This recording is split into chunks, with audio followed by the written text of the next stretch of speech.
course, because it was not official. You know, I could never tell anybody, and nobody knew about it. But if I may bring that story in, I lived with my mother in a building like they have townhouses here. Only that was a townhouse, really a one-family townhouse. That means it was open. My mother and I had the upper floor, and the landlady lived downstairs. And we were engaged. So I call him husband now because it's much easier. He came visiting on and off, and she knew him. And that was the time, then came the time when all the Jews had to wear that star when they went to wherever. And he had to wear it, of course. But when he came to visit me, he didn't wear it, because obvious reasons. And one day, the landlady, her name was Mrs. Edler, never forget in my life that name. She came to me and she said, I saw your fiancé today in the city. I said, so? Well, he was a Judenstar. I said, the Stern, Judenstern. I said, no, you must have been mistaken, couldn't be. Yes, I know him, he was here often enough, I know him very well, and I didn't know he's Jewish, and I said, no, he isn't, you must be. No, I saw him, I know. And you know what? I was wondering, all at once, all my jewelry disappeared. And of course, now I know that a Jew comes into my house, so he has all my jewelry. I said, Miss Hitler, you know him, you met him. He would not steal any jewelry. Yes, he did, my jewelry is gone. So I said, look, what can I do? Well, give me your jewelry or whatever, I go to the police. And that was the last, of course, what I wanted. And so I gave her all my jewelry, I gave her all the money we had, and she took it. We moved out, of course, my mother and I, but she could have gone to the police anyway. That she didn't. But she didn't say anything. So, but she killed herself at the end of the war. So I guess she knew what she was doing. But everybody had some opportunity. They took it, you know. What would be the punishment for either you or your Would be fiancé? deported and killed. No doubt about it. By that time, we knew about concentration camps and about that the Jews were killed. Yeah. How did you know that? How had you heard that? How did we know that? I mean, word goes around. And rumor? it was strange that nobody ever came back. And then you heard stories, maybe somebody could get away somehow or so. Then we know. Do you remember any particular incident where you heard a story? No. No, I could not put it down. It started very much in the beginning in the 30s that a very good friend of my husband was not deported. By that time they didn't, he went to the Oranienburg, that was where they kept the Jews. And where was that? In Oranienburg, that was in part of Berlin. That was some headquarters, and he was interrogated there, and they asked him all kinds of questions. Anyway, he didn't come back. His wife was very worried. And he got one day, she got a telephone call, they never found out from whom, that they can pick him up. They picked him up in an ambulance, and he was almost dead. Really, not from sickness, but beaten. So he died later. And so it's a very little incident. That was long before. But then it's come back to that time when they deported. Yeah, we knew. Once you're deported. And they picked up the Jews wherever they could find them. And old people, we heard, come to Theresienstadt. Theresienstadt was one concentration camp where it was under the Red Cross. And it was supposed to be much better, and they didn't kill them right away. So his mother, he lived with us that time, still with his mother, and she said, I hope I can go to Theresienstadt, because then you are free, you could disappear, because I could not hide two people, it was impossible. And so now comes really an interesting story. We had friends, and those friends knew somebody. He was a high up in the SS, SS. And he knew about us. And they asked him, can he do something about his mother that she would come to Theresienstadt. So because it sounds awful, but it was the only solution we had because we thought she would be safe there and Heinz could disappear.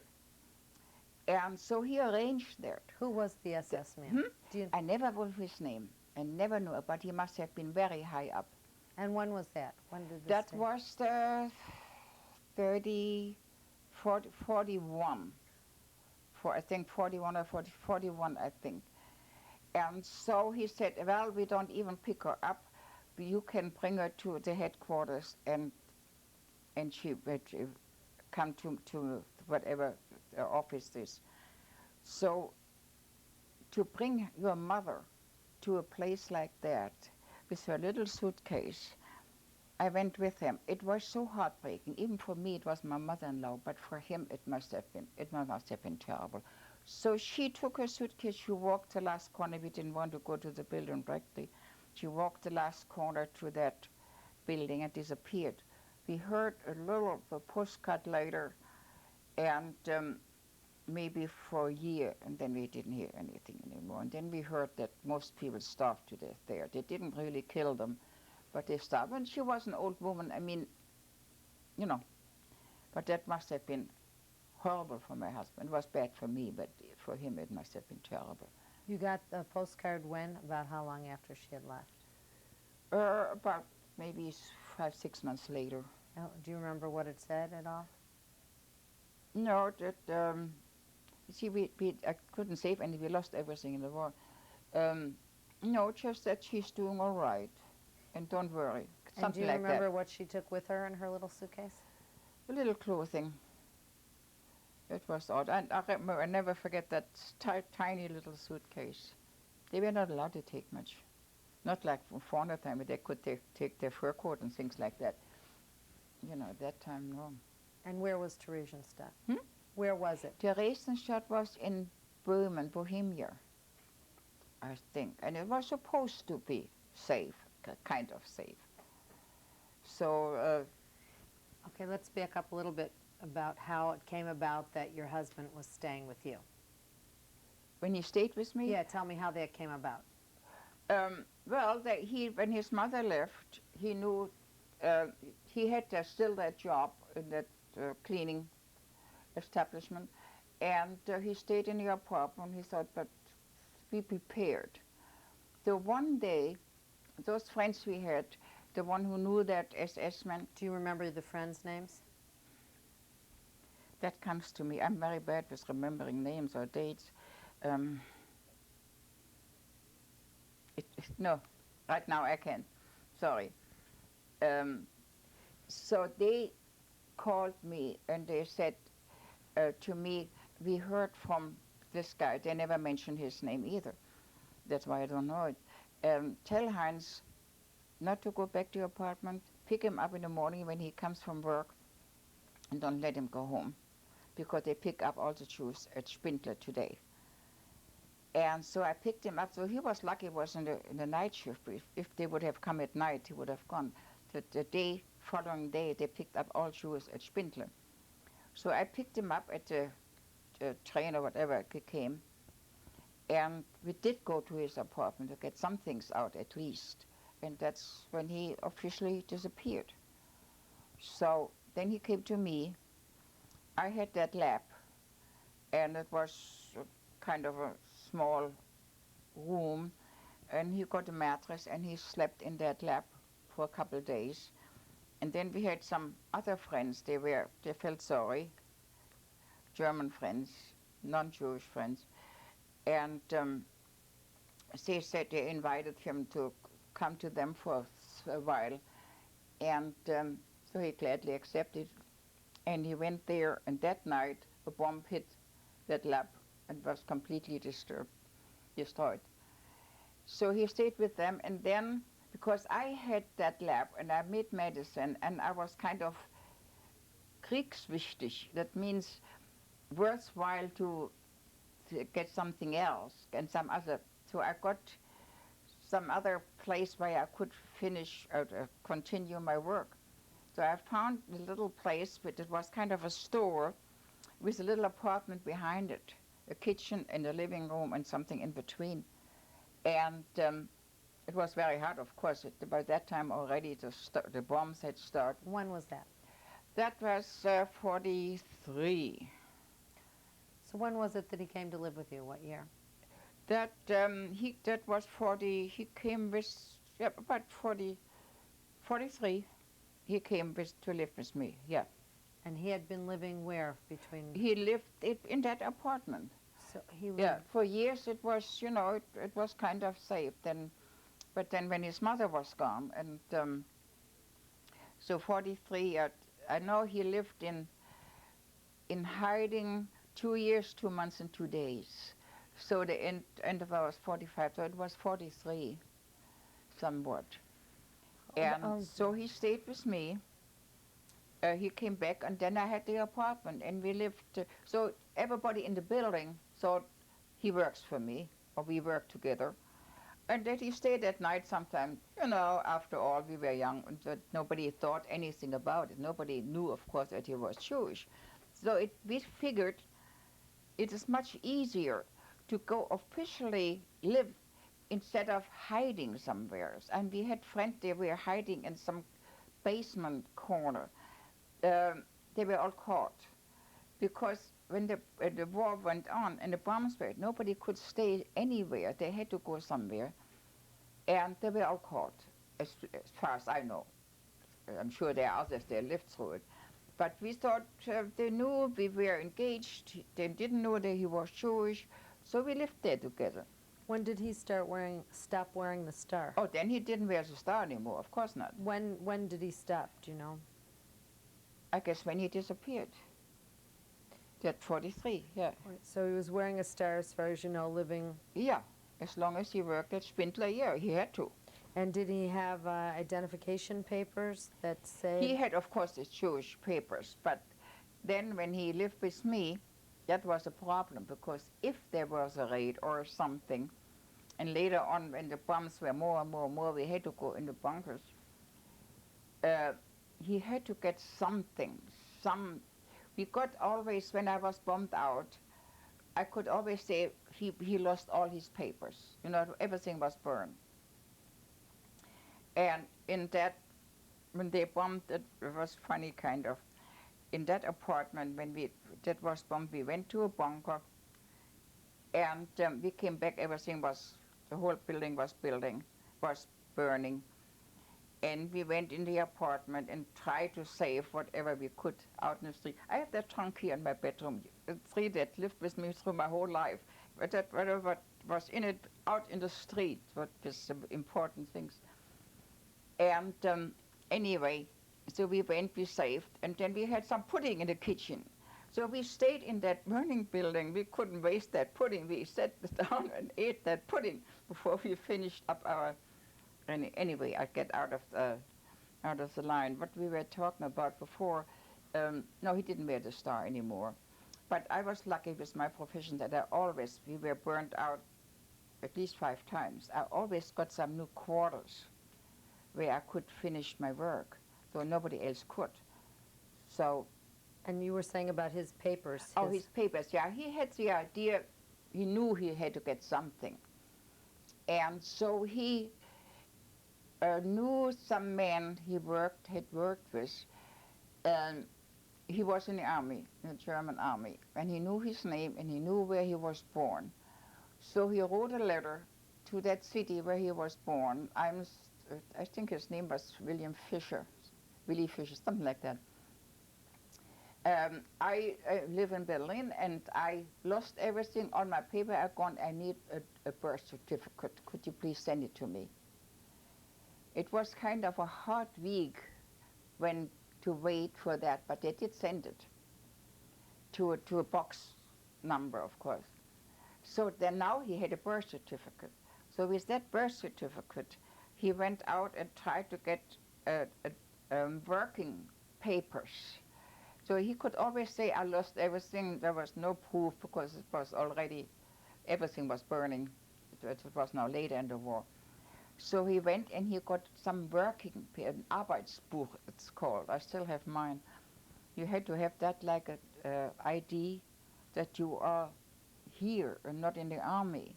Did the birth certificate say he was Jewish, the one he No, of got? course not. That man wasn't Jewish. You know, of course he wouldn't take a Jewish man. No, he was Aryan, and so he got that birth certificate. So he had some. It was still tough because they, by that time, towards the end of the war, they didn't look for Jews anymore. They were all gone, but they looked for deserters. So being a man that time was dangerous anyway. So somehow or other, we made it.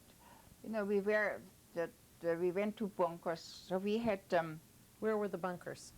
the bunker. There was that big one at the zoo. That was pretty far. That was the biggest. So we were the first years of the war. We went to the subway at Nollendorfplatz. That was a subway. It was not very deep, but it was under the ground, and they had closed one where the rails went and put benches there and there. So because everybody from the neighborhood went to that subway, and so we stayed there, and then we went home. Well, sometimes we went home and there was nothing left, so we had to move again. But that was usually, at least at this time. Only one time, it was not so nice. We were down there in that subway, and a bomb hit the Nollendorfplatz. It was right next to the station, and broke the water line. And we were down there, and the water came running down the stairs into us, and lots of water. So there's no way to get out. So we had to walk along the subway line to the next exit, running. You know, the water followed us to the next exit, and we could get out. So those little stories. Do you remember, we're backing up just a minute, when the war started? Can you remember the first day of the war? What you heard or what happened? No, nothing specific, really. We were in a way glad because they thought now there will be an end one way or other. Either we make it or we don't. But maybe they have other things in their mind that they don't go after the Jews anymore. Now they're busy with the war, the conquered, you know, I don't have to tell you that, Czechoslovakia, whatever, Poland. And they killed thousands of Polish and you know, it was not just Jews alone. No, I don't have any specific remembrance, and we didn't think it would be so bad. But of course, that I don't have to tell you. It got worse and worse and worse, and to the end. Let me back up just a minute more. Do you have any recollections of the First World War? I was a child. Yes, I do. Matter of fact, a very funny one. It must have been towards the end of the First World War. I was born 11, so I was about 7, 8 years old.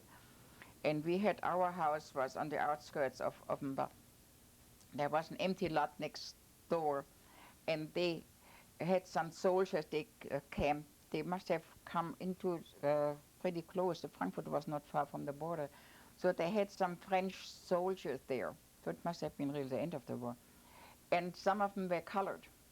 We never saw any colored. So we looked over, we had a little wall, we looked over the wall, and oh my God, what kind of people are that? You know, we didn't have that in Germany. And so one of the soldiers came and thought, well, poor children, they're hungry, and would you like some soup? I wasn't interested in soup at all. But then he gave me a piece of chocolate. That I liked, I still do. And so I took that chocolate and brought it in to my mother. What can you eat? They poison all German children. And she took that chocolate away from me and threw it out. I never forgave her for that. Yeah, that was one of the few things I remember. Did you remember when that war ended? Did you have any 18? No. Any feelings of how it felt to be having lost the war? No, we were in pretty good situation. We had no problems. My father was in the army and he had something to do with food, so we were never hungry. So, no, I don't have any recollection. We went back to school and no, I was too young for that. And any particular memories that stand out between the end of the First World War and before you moved to Berlin? Do you remember the No, it was a times? normal life. I went to school and I had a pretty good time. I had my music and we went swimming in the river and in the stadium and had friends and So when the Second War started, did you have any kind of feelings left over from the First no, War? no, because the first war didn't mean anything to me. That didn't register because there was no shooting, no nothing, just those colored guys next door. That was the only thing I remember. Did you think that Germany would win the war? But what? That Germany would win? Do you remember thinking? The second war? Mm-hmm. Oh no, never, never. We hoped. Of course we hoped. But we really, who knew? But then America came into the war and I thought, well, that is... but it got worse and the English came with the airplanes and the Russians came from both sides. Now my husband had figured out we had a radio, we could get a sender from London, which was not allowed, of course. And he had figured out that if they say they come to CD, then he knew exactly where the airplanes came to. So when they went to, let's say, to Mecklenburg, which is further up north, then we didn't worry. But when they came to AB, let's say, that means Berlin, then we were running to the bunker. So we knew most of the time where they were going. Of course, sometimes they changed their mind and came anyway. And then towards the end of the year of the war, they came every day, a couple of times. So that then at the end of the war, there was constant. What was your biggest fear during the war? During the war, the bombs. You know, that after all, you forget about everything else. You don't know whether you're still alive in an hour because they were. So they were. We went in for a while to the big bunker at the zoo, but that was too far away from us. So they had built a new one in a park close to us, but that wasn't finished. They didn't never got around finished, but they had those strong walls, so at least we felt somewhat safe. Only there was no bathroom, no nothing, nothing inside. But still, and it was in the middle, it was open. So if there would be a bomb right in the middle, that would be bad. But we hoped that wouldn't happen. So we were in that bunker, and that was almost constant air raids. So we stayed there for good. We ran home once in a while, got something to eat or so. And then there's a little quiet place. There was a warden at the entrance. He said, come out if you want to, if you have to. There's about a tree left on the right for the men and a tree on the right side for the women. And we ran, we had to, and ran back before the next. Was your husband in fear of being discovered? Of course, constantly. Constantly. Did he have any? So I was much more optimistic than he. He was pessimistic, but he thought, well, he would never think, he never thought that he would come through. But he did. Were you aware of any other Jews that were living in Not secret? then anymore, no, nobody. At least we didn't. I mean, there were some heard later when I was here, but no, we didn't know anybody, no. Was anybody that you know of aware that he was Jewish at the time that he No. was living? No, nobody would. Matter of fact, we were, as I've said, some people here said that they hate all Germans. If we wouldn't have had German friends then, they gave us food because we got rations. He didn't get rations because he was not official living. And so my rations had to be enough for the two of us. And we had friends, a former cleaning woman of mine, whether she knew he was Jewish, I don't know. She brought us food. You know, people were nice to us and helped us. And One night when we were in that bunker, uh, and we didn't know really where to go because there was the water there and the house was burning. There was an old woman and her daughter sitting. We had met. She was there every night too. They said, "Come home with us," and they gave us shelter, so till we could find some other place. We'll stop here to change the tape.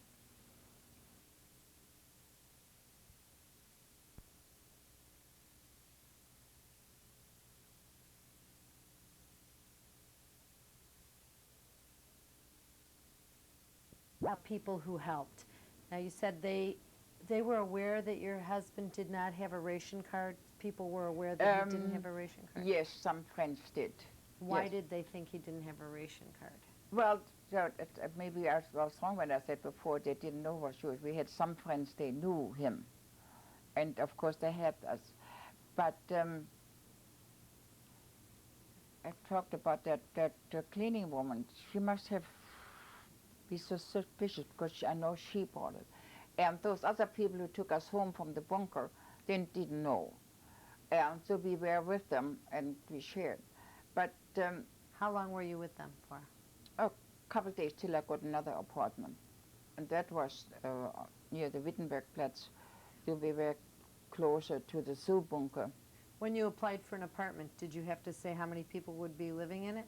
Oh no, I just applied for a place to have my work. And if I was lucky and I was looking for that, something with an apartment that I didn't have to tell them, no. And And my mother was occasionally with us. She officially lived with me